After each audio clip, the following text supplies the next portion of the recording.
Welcome to DF Markets Technical Indicators.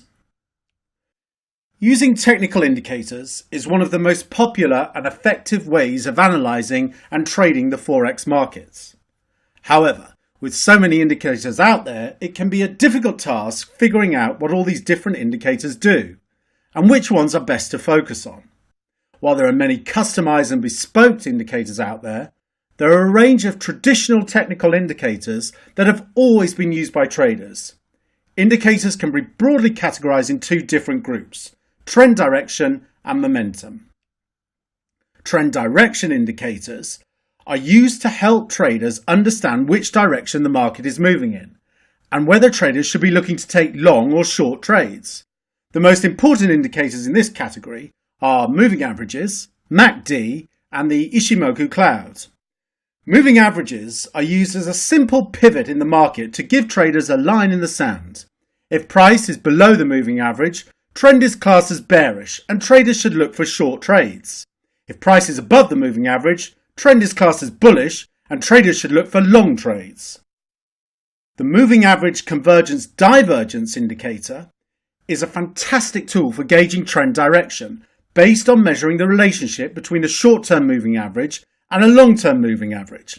Essentially, when the MACD line in blue is above the center line, this means the trend is bullish, and when the MACD line is below the center line, this means the market is bearish. The histogram displays the magnitude of the difference between the two averages, and the signal line in red is the 9-period moving average of the MACD. The Ichimoku Cloud indicator is especially popular with Japanese traders and is fantastic at signalling trend direction. When price is above the cloud, the orange and pink shaded area, trend is classed as bullish and traders should look for long trades. And when price is below the cloud, the trend is classed as bearish and traders should look for short trades. Momentum indicators measure the underlying strength of price movement and identify when a momentum is overstretched and vulnerable to a reversal. The stochastic indicator measures the last closing price against the high and low of a range over a certain look-back period. When the indicator hits the upper threshold, momentum is overbought and price is vulnerable to a reversal lower.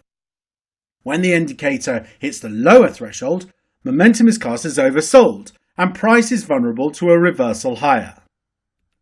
The RSI indicator measures the strength of recent gains against the strength of recent losses over a specified look-back period, typically the default period of 14, and measures the momentum as either overbought or oversold using thresholds similar to the stochastic indicator.